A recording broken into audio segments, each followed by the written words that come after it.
안녕하세요, 청취자 여러분. 특히 전기기능사 필기시험 혼자 힘으로 준비하고 계신 분들 많으시죠? 반갑습니다. 오늘은 여러분께서 많이 보시는 그 네이버 블로그 포스팅 있죠? 전기기능사 AI 학습 노트. 네, 그 내용을 바탕으로 시험 합격에 진짜 꼭 필요한 핵심 개념 하나를 확실하게 파헤쳐 보려고 합니다. 이번 시간 목표는 아주 명확합니다. 바로 전류는 도대체 어떻게 계속 흐를 수 있을까? 이 질문에 답을 찾는 거예요.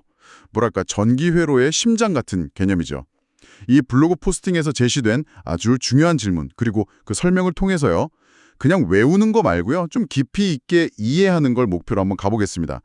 이 개념이랑 또 관련 기출문제의 유형까지 좀 짚어보면서 여러분 학습 효과를 최대한 끌어올리는 거. 네, 그게 저희 미션입니다. 준비되셨죠? 그럼 바로 시작하죠. 자, 먼저 그 전기기능사 AI 학습 노트 블로그에서 던진 핵심 질문부터 다시 한번 볼게요. 전류를 계속 흐르게 하려면 전압을 연속적으로 만들어주는 어떤 힘이 필요하게 되는데 이 힘을 무엇이라 하는가?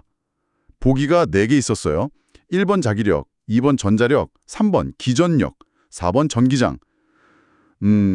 딱 보면 되게 기본적인 질문 같기도 한데 사실 이게 전기의 아주 근본 원리를 묻는 중요한 문제더라고요. 맞습니다. 정말 그렇죠. 전기를 처음 배울 때 어떻게 보면 가장 먼저 딱 부딪히는 질문 중 하나예요. 그 물이 높은 데서 낮은 데로 흐르잖아요.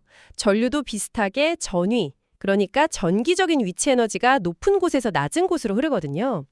근데 물이 한번 흐르고 나면 높이 차이가 없어지니까 멈추잖아요. 전류도 사실 마찬가지예요. 계속 흐르게 하려면 마치 펌프가 낮은 곳 물을 다시 높은 곳으로 계속 퍼 올려서 그 높이 차이를 유지시켜줘야 하는 것처럼요. 전하를 지속적으로 높은 전위로 밀어 올려주는 뭔가가 필요한 거죠. 이 블로그 질문의 핵심은 바로 이 전압을 연속적으로 만들어주는 힘, 이게 뭐냐는 겁니다. 네, 그 펌프 역할, 연속적으로 전압을 만들어주는 힘? 블로그 포스팅에서는 그 답을 아주 명확하게 기전력이라고 딱 제시하고 있어요. 포스팅 내용을 제가 다시 한번 읽어보면요. 전기 회로에서 전류를 지속적으로 흐르게 하려면 전압을 연속적으로 만들어주는 힘이 필요합니다. 이 힘을 기전력, Electromotive Force, EMF라고 합니다. 이렇게요. 정의 자체는 아주 간결하고 명확하네요. 그렇죠. 그런데 바로 여기서 많은 분들이 첫 번째로 좀 헷갈려 하시는 지점이 나와요. 바로 기전력이라는 이름 때문인데요. 한자로 보면 일으킬 기, 전기, 전, 힘력 이렇잖아요. 이름만 보면 꼭 전기를 일으키는 어떤 물리적인 힘, 그러니까 포스처럼 느껴지거든요. 근데 그 물리학에서 말하는 힘 있잖아요. 뉴턴 단위 쓰는 거. 그거랑은 전혀 다른 개념이에요. 놀랍게도 기전력의 단위는 전압하고 똑같이 볼트, V를 씁니다. 잠깐만요. 여기서 저도 딱 궁금한 게 생겼어요. 아니, 블로그에서도 힘이라고 표현하고 이름 자체에도 힘력자가 떡하니 들어가 있는데 실제 단위는 전압이랑 같은 볼트, V라니. 와, 이거는 처음 공부하는 입장에서는 진짜 헷갈릴 수 있겠는데요. 왜 굳이 이렇게 혼동될 수 있는 힘이라는 말을 쓰는 걸까요? 뭐 예를 들어 기전압이라던가 다른 이름을 쓸 수도 있었을 텐데요. 네, 아주 좋은 질문입니다. 사실 그 이유가요. 기전력이라는 개념이 단순한 전압 차이, 포텐셜 디퍼런스랑은 좀 다르다는 걸 강조하기 위해서예요. 좀 더 근원적인 역할을 의미하거든요. 기전력은요, 전지나 발전기 같은 전원장치 내부에서 일어나는 현상에 초점을 맞춥니다. 그러니까 외부 회로에 그냥 전압이 걸려 있다, 이런 상태가 아니고요. 그 전압을 만들어내는 근원적인 원동력, 에너지 변환 능력 그 자체를 뜻하는 거죠. 블로그 설명에서도 보면 전지, 발전기 등의 전원장치에서 발생하며 전류를 지속적으로 흐르게 하는 원동력이 됩니다. 라고 딱 짚어주고 있죠. 예를 한번 들어볼게요. 우리 건전지 있잖아요. 그 안에서는 화학 에너지가 전기 에너지로 변환되는 거거든요. 또 발전기 같은 경우는 뭐 수력이나 화력이 터빈을 돌리잖아요. 그 기계적인 에너지가 자기장 속에서 전기 에너지로 변환되는 거고요. 이렇게 다른 형태의 에너지를 전기적인 압력, 즉 전압으로 변환해서 만들어내는 능력, 바로 그 능력 자체를 기전력이라고 부르는 겁니다. 음, 뭐랄까, 샘물이 계속 솟아나는 그 근원처럼요, 전원 내부에서 전압을 끊임없이 생성해내는 그 원천적인 힘을 나타내려고 관습적으로 힘이라는 용어를 쓰게 된 거죠. 즉 전위차라고는 좀 다른 개념이다. 전원장치 자체가 가진 능력, 다른 에너지를 전기 에너지로 바꿔서 전압을 생성해내는 그 본질적인 능력, 그걸 기전력 EMF라고 부른다. 아, 이제 그 차이가 훨씬 명확하게 다가오는 것 같아요. 비유해 주신 것처럼 펌프 자체가 물을 최대한 퍼올릴 수 있는 그 능력치 같은 거군요. 실제로 수도꼭지에서 나오는 물의 압력하고는 조금 다를 수도 있는 것처럼요. 맞나요? 네, 정확합니다. 그 펌프의 최대 능력치의 비유가 아주 딱 맞아요. 그리고 그 능력 덕분에 외부 회로로 전류가 흐를 수 있게 되는 거고요. 여기서 또 중요한 게 뭐냐면요. 이 기전력은 회로에 전류가 흐르든 안 흐르든 상관없이 전원이 그냥 가지고 있는 고유한 능력치라는 점이에요. 반면에 우리가 회로의 어떤 지점에서 재는 전압, 즉 전위차는요. 전류가 흐르면서 저항 같은 부하를 통과할 때 에너지를 소모하잖아요. 그때 발생하는 전압 강하, 볼티지 드롭의 영향을 받습니다. 아, 전압 강화. 맞아요. 이 용어도 전기 기능사 시험에 정말 자주 나오는 개념이죠. 블로그 포스팅에서도 기전력이랑 구분되는 개념으로 살짝 언급하고 넘어갔던 것 같은데요.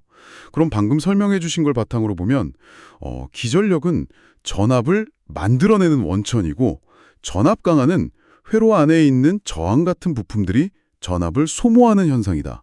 이렇게 딱 대비시켜서 이해하면 될까요? 네, 완벽합니다. 그렇게 이해하시면 돼요. 펌프 기전력이 물을 힘차게 퍼올려서 압력을 만들어주면 그 물이 관을, 도선을 따라 흐르겠죠. 그러다가 좁은 관이나 물레방아, 저항, 부하 같은 걸 만나면 압력이 뚝 떨어지잖아요. 그 압력 손실이 바로 전압 강화에 해당하는 겁니다. 그래서 전원장치가 가진 기전력, 예를 들어 1.5V 건전지라고 하면 그 1.5V하고 실제로 부하에 걸리는 전압은 약간 차이가 있을 수 있어요. 특히 전원 자체에도 내부 저항이라는 게 있거든요. 아주 작지만요. 그래서 전류가 흐르면 그 내부 저항 때문에 전원 내부에서도 아주 약간의 전압 강화가 발생해요. 그래서 실제 외부 회로에서 우리가 쓸 수 있는 전압, 이걸 단자 전압이라고 하는데 이게 기전력보다는 약간 낮아지는 경우가 많습니다. 와, 내부 저항까지 들어가면 조금 더 복잡해지긴 하겠네요. 그래도 일단은 기전력은 전압 생성 능력, 전압 강화는 전압 소모 현상. 이렇게 명확하게 구분하는 게 제일 중요하겠군요. 자, 그럼 이 개념을 다시 블로그의 원래 문제로 가져가 봅시다. 전류를 계속 흐르게 하려면 전압을 연속적으로 만들어주는 어떤 힘이 필요하게 되는데 이 힘을 무엇이라 하는가? 보기 1번 자기력, 2번 전자력, 4번 전기장. 이것들도 다 전기 현상이랑 관련된 중요한 용어들이잖아요. 근데 전압을 연속적으로 만들어주는 원동력이라는 정의에는 명백히 기전력이 가장 정확하게 맞네요. 블로그에서도 정답으로 3번 기전력을 딱 명시하고 있었고요. 맞습니다. 자기력은 자석이나 전류 주변에 생기는 힘이고요. 전자력은 전류가 흐르는 도체가 자기장 안에서 받는 힘이죠. 플레이밍의 왼손 법칙 같은 거요. 그리고 전기장은 전하 주변에 전기적인 힘이 미치는 공간을 의미하고요. 전부 다 전기랑 관련이 깊지만 전압 생성의 원천이라는 기전력의 정의하고는 거리가 좀 있죠. 자, 그럼 이제 가장 중요한 부분으로 한번 넘어가 보죠. 이 기전력이라는 개념을 정확하게 아는 것이 우리 청취자 여러분, 특히 전기기능사 필기시험 준비하시는 분들께는 구체적으로 어떤 의미가 있을까요? 그냥 정의 하나 외우는 것, 그 이상의 중요성이 있을 것 같은데요. 네, 바로 그 점이 핵심입니다. 전기기능사 필기시험에서는요. 단순히 공식 외워서 숫자 대입해서 푸는 문제도 물론 있지만 이런 기본적인 용어하고 개념을 정확하게 이해하고 있는지를 묻는 문제가 정말 상당히 많이 나옵니다. 이 블로그 포스팅에서도 그래서 전기기능사 필기시험을 준비하는 분들은 전기 기본 개념에 대한 이해가 중요합니다. 이론 공부와 기출문제 풀이를 통해 실전 대비를 하는 것이 좋습니다. 라고 강조하고 있잖아요. 기전력 개념을 예로 들어서 시험 문제 유형을 좀 나눠보면요. 크게 한 3가지 정도로 볼 수 있어요. 첫째는 오늘 우리가 계속 이야기한 것처럼 기전력의 정의 자체를 직접 묻는 유형입니다. 블로그 예시 문제가 바로 여기에 딱 해당하죠. 이건 개념만 정확히 알면 그냥 바로 맞출 수 있는 문제고요. 둘째는 기전력이랑 다른 개념들, 예를 들면 전위차나 전압 강화 같은 것들과 차이점을 구별할 수 있는지를 묻는 유형이에요. 가령 다음 중 전원의 에너지 변환 능력을 나타내는 것은 무엇인가? 이런 질문에 기전력을 답으로 고르게 하는 거죠. 또는 회론의 저항에서 에너지가 소모되면서 발생하는 전압 감소는 무엇인가? 라는 질문에 전압 강화를 고르는 식이고요. 여기서 기전력이랑 전압 강화 개념을 헷갈리면 바로 오답을 고르게 되는 거죠. 그리고 셋째는 기전력 값을 실제 회로 계산에 적용하는 유형입니다. 물론 기능사 필기 수준에서 아주 복잡한 계산까지는 안 나오지만요. 예를 들어서 기전력이 2V이고 내부 저항이 Rohm인 전원에 외부 저항 Rohm을 연결했을 때 회로에 흐르는 전류 I는 얼마인가? 뭐 이런 문제 있잖아요. 이럴 때 우리가 옴의 법칙, V는 IR을 살짝 변형해서 I는 E 괄호 열고 R 플러스 R 이 공식을 쓰거든요. 여기서 이 2가 바로 기전력 값입니다. 만약에 기전력의 의미를 제대로 모르고 그냥 단순 전압이라고만 생각하면 왜 분모의 내부 저항 R까지 더해서 계산하는지 이해하기 어려울 수 있어요. 즉, 기전력이 회로 전체를 돌리는 총 전압이 원천이다. 이런 이해가 있어야 이런 계산 문제도 명확하게 풀 수 있는 거죠. 와, 정말 구체적으로 딱딱 짚어주시니까 기전력 학습의 중요성이 확 와닿는데요. 단순히 정의만 외울 게 아니라 전위차나 전압 강화의 차이를 명확히 알아야 하고 심지어 간단한 회로 계산 문제에서도 기전력 값이 어떻게 쓰이는지까지 다 연결해서 이해해야 되는군요. 블로그에서 이론 공부랑 기출문제 풀이를 꼭 같이 하라고 조언한 이유가 바로 여기에 있었네요, 진짜로. 그렇습니다. 기전력의 개념을 전압을 만들어내는 능력이라고 정확하게 딱 이해하고 나면요. 왜 전원이 필요한지, 그리고 전원 내부에서는 대체 어떤 에너지 변환이 일어나는지, 또 그것이 회로 전체의 전류 흐름이나 전압 분배에는 어떤 영향을 미치는지까지 훨씬 넓은 시야로 전기 회로를 볼 수 있게 됩니다. 그냥 1.5V 건전지를 볼 때도 저것은 화학 에너지를 1.5V의 기전력으로 변환하는 능력을 가진 장치구나 이렇게 생각할 수 있게 되는 거죠. 단순히 1.5V 전압이네 라고 생각하는 거랑은 그 깊이가 완전히 다른 겁니다. 네. 오늘 전기기능사 AI 학습 노트 블로그 내용을 출발점으로 삼아서요. 전기회로의 근본 동력인 기전력, EMF에 대해서 정말 깊이 있게 파헤쳐 본 것 같습니다. 핵심 내용을 다시 한번 정리해 볼까요? 전류가 도선을 따라서 끊임없이 흐르려면 마치 펌프가 물 높이 차이를 계속 만들어주듯이 전원장치 내부에서 다른 형태의 에너지를 전기 에너지로 변환해서 전압을 지속적으로 만들어주는 근원적인 힘, 즉 기전력, EMF가 필수적이다라는 것을 확인했습니다. 단위는 전압과 같은 볼트를 쓰지만 그 의미는 단순한 전압 차이가 아니라 전압 생성의 원동력이라는 점, 그리고 이 개념이 시험에서는 또 어떻게 다양하게 활용되는지까지 짚어봤네요. 맞습니다. 좀 더 큰 그림에서 보면요. 이 기전력이라는 개념은 사실 우리가 사용하는 모든 전지기기 작동의 진짜 출발점이라고 할 수 있어요.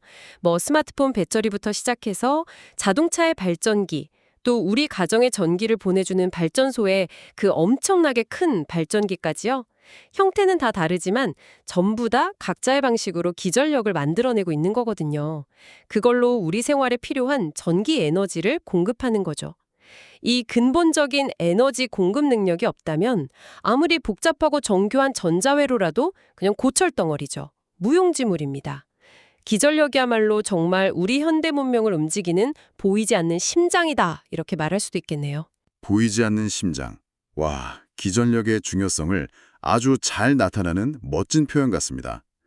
자, 그럼 마지막으로 오늘 나눈 이야기를 바탕으로요, 청취자 여러분께서 앞으로 학습을 계속 이어가시면서 좀 더 깊이 탐구해볼 만한 질문을 하나 던져볼까 합니다. 오늘 우리는 기전력이 무엇이고 또 왜 중요한지에 대해 좀 집중해서 이야기했잖아요. 근데 블로그에서도 언급했듯이 기전력은 전지, 발전기 같이 정말 다양한 전원에서 발생합니다. 그렇다면 어떻게 이 다양한 전원들은 각기 다른 방식으로 기전력을 만들어내는 걸까요? 예를 들어서 그 작은 건전지는 어떻게 화학 반응을 통해서 1.5V라는 기전력을 꾸준히 유지할 수 있는 걸까요? 또 수력발전소나 화력발전소의 거대한 발전기는 어떻게 물이나 증기의 힘으로 그렇게 큰 기전력을 만들어낼 수 있을까요? 이 기전력 생성 메커니즘의 차이점, 그리고 그 원리를 한번 비교하면서 탐구해 보시는 거. 이게 전기 이론을 더욱 입체적으로 이해하는데 정말 큰 도움이 될 거라고 생각합니다. 전기 기능사 시험 준비. 혼자서 헤쳐나가기 막막하고 어려울 때도 정말 많으실 거예요. 하지만 오늘 저희와 함께 나눈 이 기전력에 대한 깊이 있는 이야기가요. 여러분의 그 학습 여정에 작지만 의미 있는 등불 하나가 되었기를 진심으로 바랍니다. 꾸준함이 결국 여러분을 합격으로 이끌 겁니다. 저희가 항상 옆에서 응원하겠습니다.